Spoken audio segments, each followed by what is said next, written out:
Hello, hello, hello. This is Danielle here at the Black Healing Matters podcast, and today I'm here with yet another idea to hopefully move you one step closer to your healing. And today, yeah, you know what it is. You know what today is. That's right. Today is Tuesday. And by Tuesday, I mean Know Thy History Tuesday. Yes, we're back with yet another installment of Know Thy History Tuesday here. And last week we talked about 5 interesting facts that you did not know about Africa. And today I am following up that series with a little more in-depth talk about Africa, and particularly one particular kingdom or empire in Africa. And before we get started, I want to say that it's been really surprisingly difficult to find information on Africa, specific information, specific details and facts, names and places. It hasn't been that easy, and whereas it's just not surprising, I guess. Surprisingly not surprising. But anyway, I just want to let you know I'm working hard for y'all. I'm working hard for you on your behalf. Like I said before last week, I believe in the power of history to really restore the pride that we all must have in ourselves and our heritage. As Black people in America, African Americans, we understand that our history, according to American history books, most of them, begins with slavery.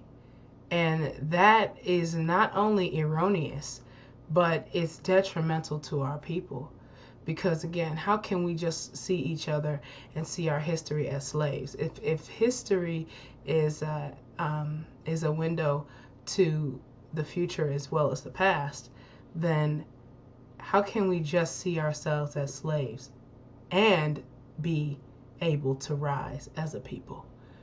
And so I believe that, as I said before, there's been a deliberate effort to pervert our history or destroy it in so many ways. And so this episode, and on Tuesdays, is dedicated to reviving that history so that we can revive that cultural pride from which was stolen really and destroyed. So on that note, today I'm going to share with you some information, about a paragraph of information, because I don't want to overload you. I just want you to get the gist, and also to get the warm and fuzzies that come along with it, the pride that comes along with knowing that your people were a magnificent people. So today we are going to talk about none other than the Kingdom of Kush. That's right, Kush, Kush, otherwise known as Nubia. What do you know about Kush? What do you know about Nubia? We're about to find out. Be right back. And we're back at it. Here again, as promised, today we're going to talk about the magnificent Kingdom of Kush. And like I said, it wasn't too easy to find information, but I'm here and devoted to it. So I said, hey, I've got to follow through for the people, for my people, for our Black Healing Matters family. And so I'd like to start off with just a little bit of background information, which I found about the Kingdom of Kush. So it was established in the year 1070 BC, around that year, 1070 BC. And it was... it was established and alive for over 1,400 years. That's 1,400 years. That's, to put that in perspective now, America, the United States of America, is only about 275 years old. England, its big brother, has only been around for about 1,070, almost 1,100 years. Okay, so this kingdom was was established for over 1,400 years. That's a really, really, really long time. Not really by African standards, but it's a long time nonetheless. So this kingdom, the kingdom of Kush, was so powerful that they actually even ruled Egypt during Egypt's 25th dynasty. So I'm going to read a little bit about the kingdom of Kush, and this comes from the history.com website. So I suppose it is credible, yeah? Here we go. So, though often overshadowed by its Egyptian neighbors in the north, the kingdom of Kush stood as a regional power in Africa for over 1,000 years. This ancient Nubian empire reached its peak in the second millennium, which is about between 2000 and 1000 BC, before Christ, when it ruled over a vast area around the Nile River, which is now known as Sudan. So this kingdom was so large, actually, just to take a pause there, was huge. It was so large that it had two capitals, okay? Two different capitals. So one in the north, Napata, and the one in the south, Meroe. Two capital cities in one kingdom. And so almost all that's known about Kush right now actually came from the Egyptian artifacts. But that indicates that it was an economic center that operated in a lucrative market in ivory, incense, iron, and especially, ding, ding, ding, gold. Right? So even at that time, they were trading, they had a vibrant economy, which is amazing. Again, we're talking about 1,000 or so years before Christ, BC. Okay? The kingdom was both a trading partner and a military rival of Egypt. And as I mentioned, it even ruled Egypt during its 25th dynasty, and it's adopted many of its neighbors' customs. The Kushites worshipped some of the Egyptian gods, mummified their dead, and built their own types of pyramids. The area surrounding ancient Kushite capital of Meroe is now home to the ruins of more than 200 pyramids, well more than that of Egypt. And so, when we talk about African history, Egypt is often one of the highlights. It's usually the go-to.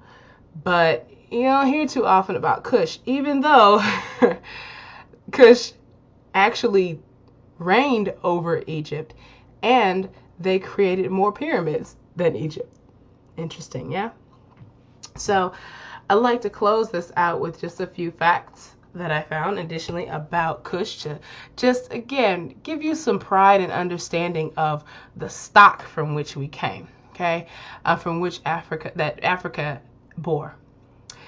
All right, so in battle, okay, we're talking about the Kushites in battle. Kush was famous for its archers and bow and arrows, which were depicted in the art of ancient Kush. Sometimes the region was also called the land of the bow because of its famous archers. Yeah, so you probably didn't know that.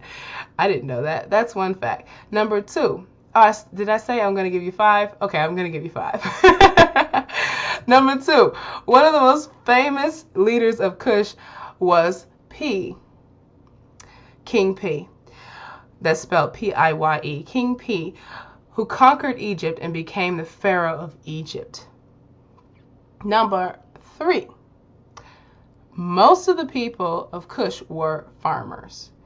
So we talked about last week that Africa was one of the first places to cultivate crops, to understand how to cultivate crops. So most of these people were farmers, and their primary crops were wheat and barley, and they even grew cotton. Ironic, huh? To make clothing. Number 4, the pyramids of Kush tended to be smaller than the pyramids of Egypt, but the burial chambers were located below the pyramids. Many of these pyramids were built near the city of Meroe and can still be seen to this day. Can you imagine that? What is this? How many thousand years ago was this? we're talking about at least 3,000 years ago. No, 4,000 years ago. 3 to 4,000 years ago, these pyramids were built. You imagine anything right now, built today, still standing 3 to 4,000 years from now? I can't. Like, that's amazing. That's an amazing accomplishment. They must really have known what they were doing as far as architecture in a way that we can't easily duplicate today. So that's phenomenal. All right, and the final fact that I'm going to give you to round out this top 5 for today on the Kingdom of Kush is that the priests, meaning the religious leaders, the priests of the Kush kingdom were so powerful that they could even decide when it was time for the king to die.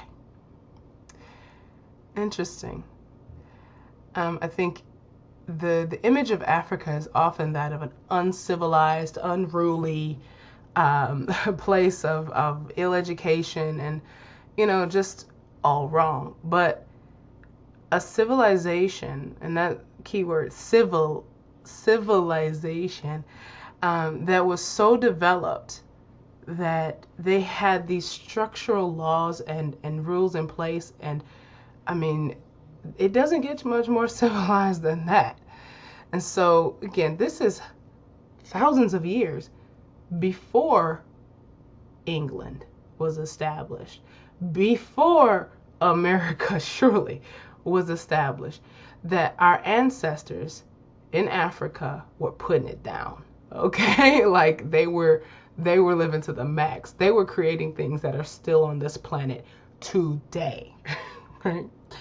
And so again, all of this is about really instilling that pride, that cultural pride, that we really don't get in school. I don't know if you did, but I didn't get it in school.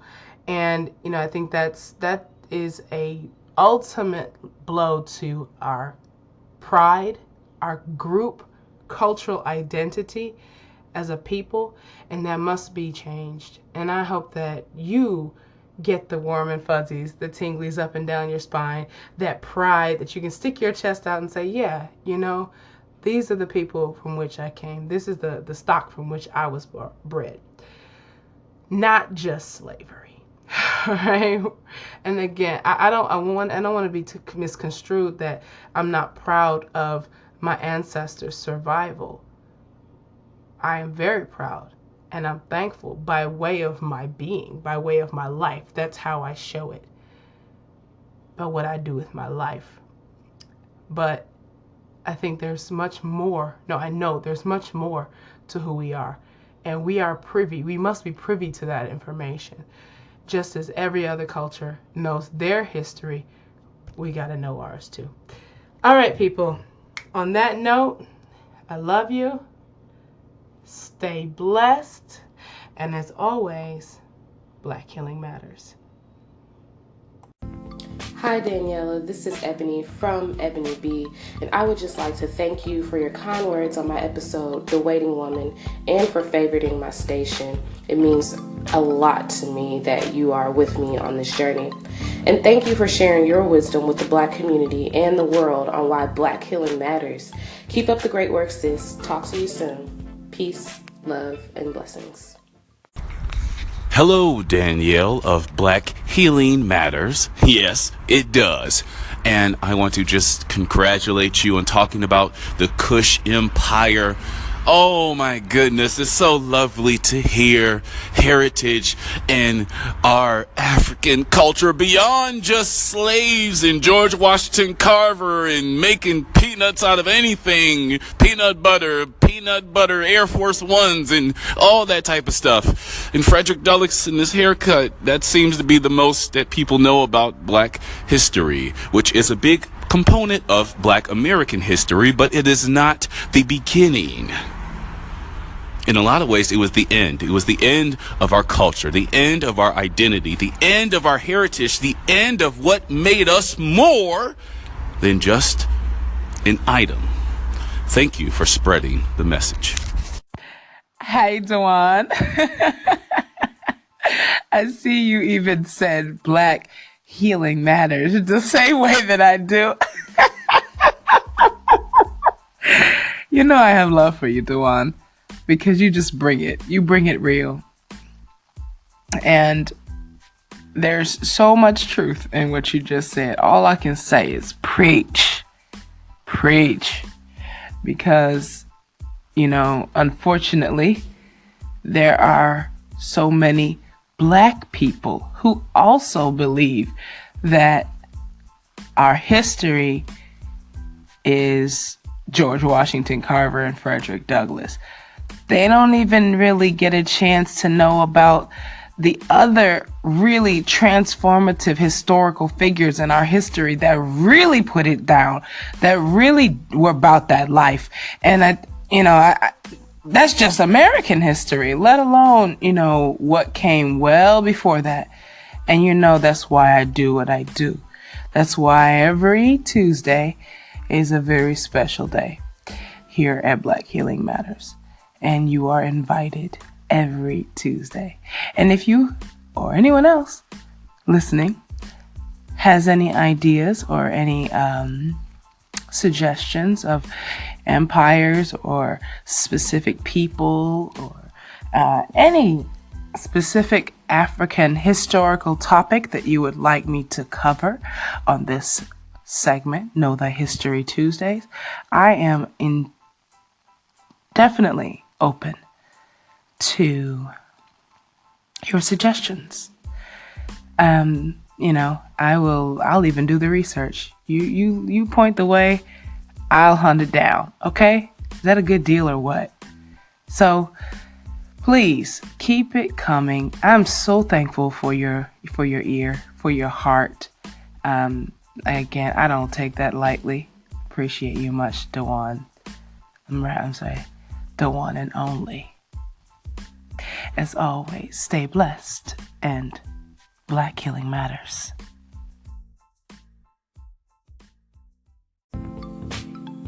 Hey, Danielle with the Black Healing Matters podcast. I would just like to take this moment to thank you for calling in and shouting out my station. I appreciate you.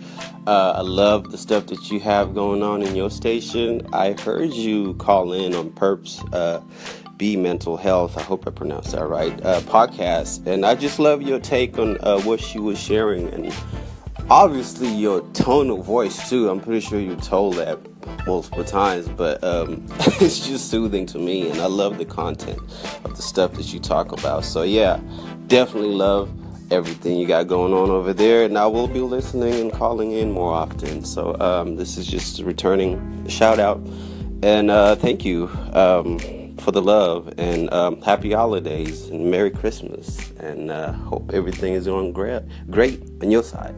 Alrighty. Hey, Black Healing Matters. This is Debbie from the Artist Hustle podcast. I just wanted to chime in and let you know I really appreciate you talking about mental illness and just mental health. A lot of times, sometimes we forget in society that it's not just about getting physically fit, but also taking care of your mind and your mindset. So continue the great work. Keep it up. Hey, how's it going, Queen Danielle? This is Dojo here. I'd like to thank you for taking your time out the day to check out my station. It's really appreciated. It means a lot to me, and hopefully I continue putting out some more content for you to enjoy and hopefully expound on. But I'd like to talk about your episode 8 with racism is stressful. I definitely agree racism is stressful. It's nothing but negative energy building up and causing depression and also other mental health issues. But I wanted you to expound just a little bit on racism neglected by your financial class. I didn't really understand. I just feel like the media portrays us being poor, and everything that's happened to us, they take a full advantage of that. So I just like to expand on that just a little bit, so I could get a full grasp of what you meant. Thank you. Hey Dojo, this is Danielle here, Black Healing Matters podcast, and first of all, I was struck that you called me Queen. You know what? That feels so good. I'm not even gonna lie. I got a little boost from that. So I appreciate that, King Dojo. Returning the salutations to you. And I thank you for your question, as well as your comment. So I'm first of all, I'm happy to come over and interact with you on your station. I hope to be doing more of that in the future. But in regards to your question about episode 8, racism is stressful, entitled Racism is Stressful.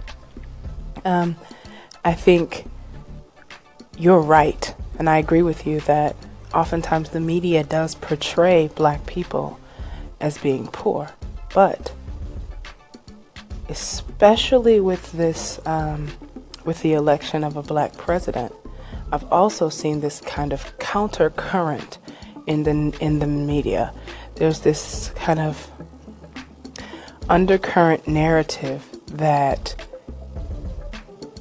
he made it, quote unquote, made it, so why can't you? Look, we have a black president, so racism must not be so bad. Look, we have, black people in high positions in government, in companies, in business and industry. We have Oprah. Look, racism must not be that bad, Why can't you? So basically, what I'm saying in that episode, as far as the disparities in economic class, is that oftentimes what I see and what I hear is that racism gets dismissed as a classist issue, as though, like, if you're poor, then you would experience more of the effects of racism than if you were not poor. And what my point is when I say racism is stressful is that it's stressful across the board, and that you can't out-earn racism. Even if you're the president of the United States, you're still subject to racism. Even if you're, 20-some-time Grand Slam champion, Serena Williams, you can't out-earn or out-achieve racism. Even if you have more platinum albums and, make more money and, you've got your millions and, you're living straight, you can't, you can't outwork racism. And it's stressful for all of us. And that's kind of what I was getting at, is that I think the counter narrative that that I'm hearing a lot from, particularly from conservative media, is that, well, racism must not be so bad. Look, we have a black president, or had a black president. And I think that that's unfair, because the statistics don't lie. The numbers of African Americans still living in poverty, still being discriminated against, still unable to achieve in the areas of life that are vital for assessment of the American dream, are still abysmal, even with a black president. Some argue they were worse with a black president, but that's a different debate, and I don't want to get into that. So I just wanted to answer your question fully, and I do really appreciate it, because if you had that question, I'm sure others had that question too, and hopefully they could get it answered here, but you're the only one who asked. So I appreciate you, King. I appreciate you, King Dojo, and I hope that you're having a wonderful holiday season. And as always, stay blessed, and Black Healing Matters.